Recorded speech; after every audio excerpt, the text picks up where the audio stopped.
Olá, tudo bem? Quem está falando é Eduardo Cassi. E eu aproveitei que o Léo foi dormir e vim varrer aqui o escritório, vim dar uma limpadinha, né? E durante o processo de varrer o chão, eu estava pensando, o que diferencia meu livro, né? Por exemplo, meu último lançamento, aqui ó, o Vix Nidhogg, que é o segundo e último livro da saga Vikings. O que diferencia ele, por exemplo, de uma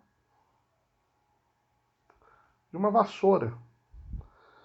Porra, Eduardo, você tá ficando xarope, tá precisando dormir. Não nego, talvez tudo isso seja verdade, mas eu tava pensando aqui. O que diferencia o meu livro de uma vassoura? Se a gente for pensar em termos básicos, né, na raiz, ambos são produtos. Sim, vamos lá. Eu já falei isso algumas vezes e reafirmo. O livro, ele pode ter uma história maravilhosa.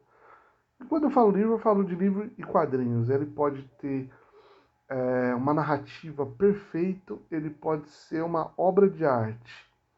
Mas no final, para efeitos práticos, um livro, um quadrinho, sim, eles são produtos, tá?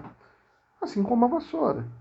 Então, pensando, né, na série da coisa, ambos são produtos, ambos têm a sua utilidade, ambos têm a sua importância. E o que diferencia o meu livro de uma vassoura? Primeiro passo, né? Primeiro questionamento que a gente se faz, quando a gente está escrevendo uma história, existem todas as questões de desenvolvimento de técnica, desenvolvimento de uma boa narrativa, de trabalhar bem temas, de trabalhar bem personagens. Isso é importantíssimo, isso é essencial, isso é uma engrenagem vital que vai fazer o motor de um bom livro girar. Mas muitas pessoas se esquecem que se você não escreve uma história com a alma, se você não coloca o seu espírito mesmo, sua plena energia, seu pleno potencial nessa história, ela vai se tornar algo frio. Ela vai se tornar algo vazio, de repente, superficial. E ela vai ser simplesmente um produto comum, como uma vassoura.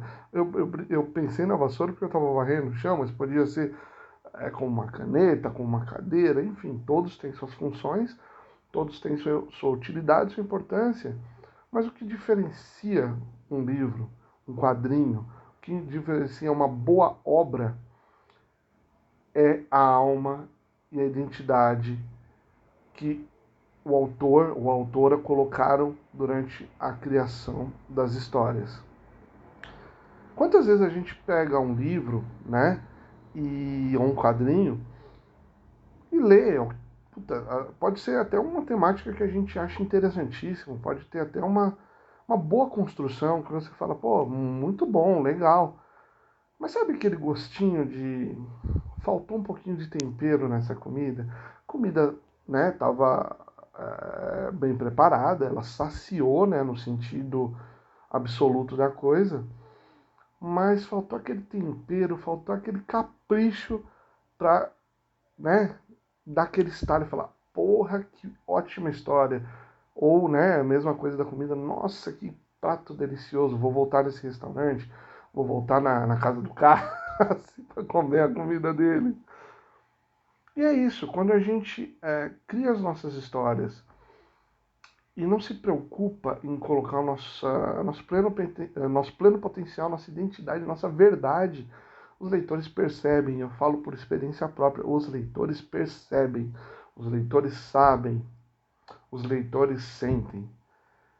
Então, se você quer que o seu produto, o seu livro, se diferencie de um objeto, de uma vassoura, por exemplo, escreve aquilo que te dá tesão, escreve aquilo que te faz bem, aquilo que te desperta sentimentos, que desperta sensações, aquilo que te dá vontade de abrir o computador e começar a escrever, ou pegar uma caneta e começar a escrever. Faz aquilo que te dá vontade de trabalhar dia após dia, semana após semana, mês após mês, com vontade, com garra, como se fosse, né, do começo ao fim, da primeira frase até a última frase. Porque fazendo isso, eu tenho certeza que independente da temática, independente do gênero, independente daquilo que você está criando, você vai estar oferecendo uma ótima história para o seu leitor. E você vai ter todas as retribuições do teu público. Tá bom? Essa foi mais uma provocação e a gente se vê por aí nas internets da vida. Se cuidem, fica bem e tamo junto nessa.